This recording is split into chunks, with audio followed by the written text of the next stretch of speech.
Hey everybody, Chris Collard here with you at Gone Jeepin', and we're in the northern Sierra Nevada in California with Wayne Schmidt, and Wayne is president of the Sierra Treasure Hunters 4-Wheel Drive Club. So Wayne, thanks for having me along. Absolutely. It's kind of an inside joke here though, because I'm actually in the club.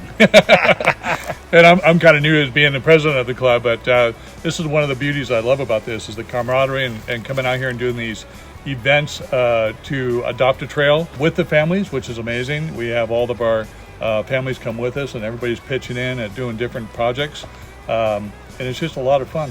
The family aspect of it is amazing. Just absolutely love it. So what's the focus of what we're doing today? Environmental. We want to make sure that the trail is clean enough to where anybody can use it. We want it to be accessible.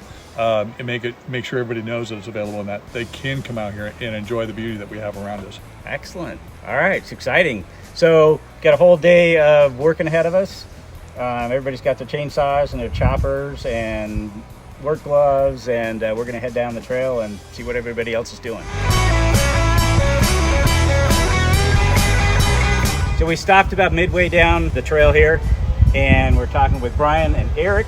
They're actually guests on the trip, right? Yep. So what was it that was interesting about coming up and like grabbing some cheers and working today? Well, I think it's important to keep trails like this clear and accessible so that people can come and use them and have no issues accessing wonderful nature. It's beautiful out here.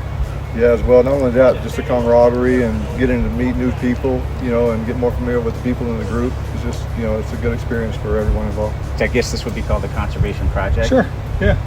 And they're all important, no matter how big or how small. I mean, trails like these, the beauty is it's accessible for a lot of different types of vehicles, but once everything begins to overgrow, it becomes inaccessible, and there aren't a whole lot of people who want to take the time and clear them off. So this is a very worthwhile way to spend the time. Yep. Awesome. Well, I'm glad you guys are here. All right, we're going to keep moving down the hill. Looking forward to see it. what the crew's doing out on the bottom. All right. All right.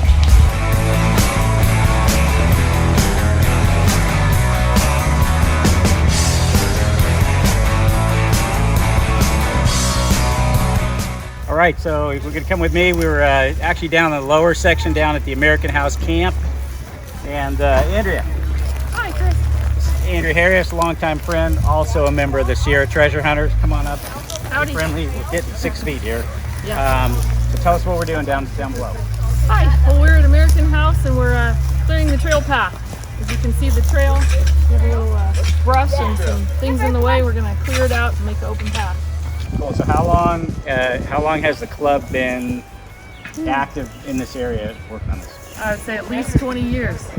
20 about years. 20 years. We've both been actually involved with the club for 20 years? Yes, since the 80s. All right, awesome. It's going to look good. Yes. What happens later? What happens later, we're having our installation picnic and our steak feed. Steak So feed. we will announce the new board members and thank the old members, and then we will celebrate by breaking some bread together.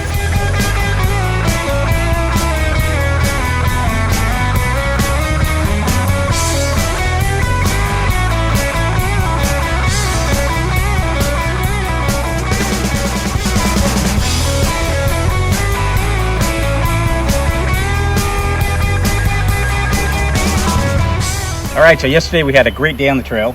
The Conservation Project on American House. Awesome evening of barbecue and awards and everything around the campfire. Today we are on the Poker Flat Trail, and this is Roger Salazar. He is the newest member of the California Off-Highway Motor Vehicle Division. Awesome to have you with us, Roger. Thanks for having me, Chris. It's exciting for me to be a new commissioner for the Off-Highway Motor Vehicle Recreation Commission. One of the reasons that the commission was created was to maintain a balance between preserving and protecting the environment, while at the same time preserving and protecting the ability of enthusiasts to enjoy the trails, to go off-roading, to enjoy motorized recreation. It's very important to me. It's something that kind of balance is something that I'm looking forward to trying to bring as a commissioner. Yeah, so it's areas like this, right? That it's like these are all public lands, and these are registered and marked OHV routes, Right. National Forest roads. and it's one of those resources that it's amazing out here in the West that we've got so much. Well, and I think it's also important that everybody be able to use these. When I grew up, my family was of modest means. We didn't have enough to go to Disneyland every weekend or go to Six Flags or anything like that. What we did was my dad filled up his Jeep with a tank of gas, brought us all camping.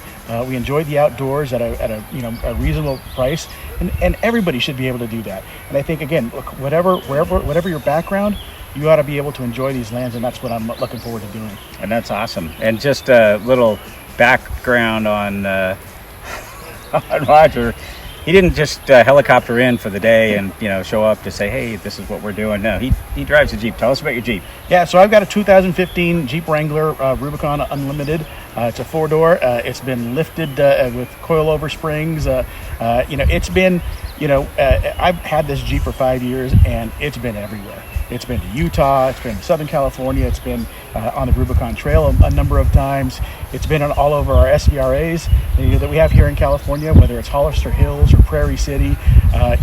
State vehicle recreation. Yes, right? State vehicle recreation areas, which are a big part of the responsibility of the OHV Commission. And so, it's all of those things that my Jeep has been able to go out with me as a driver, obviously, doing these things. I just want other people to enjoy the same things we are. Yeah. And what did you think about the Howland Flat? Yeah. Which is a ghost town we stopped in. Well, it's amazing. That's one of the things that I enjoy most about off-roading. The off-roading itself, well, being technical, it can be technical. It can be just a cruise if it's a nice, easy road. But it's those destinations that you get to, whether it's the top of a mountain so you can get a spectacular vista, or these ghost towns which were thriving at one point and now are just they're not even spooky.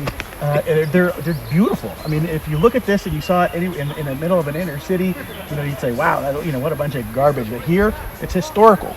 It's a historical site, and somebody who loves history, it's it's nice to be able to come to these places as well. Yeah. Well, we're super glad that you're here with us today. So we've got a whole day ahead of us. We're heading out to Downeyville. Yeah. And we're just going to do some great trail rides all the way from here at Poker Flat. Here, I just want to say, get out there, enjoy the trails, get out and enjoy the outdoors, especially when we're sitting here in a situation where everybody's on lockdown. There's no more cleaner air to breathe than up in the mountains and in these hills. So get out there and enjoy.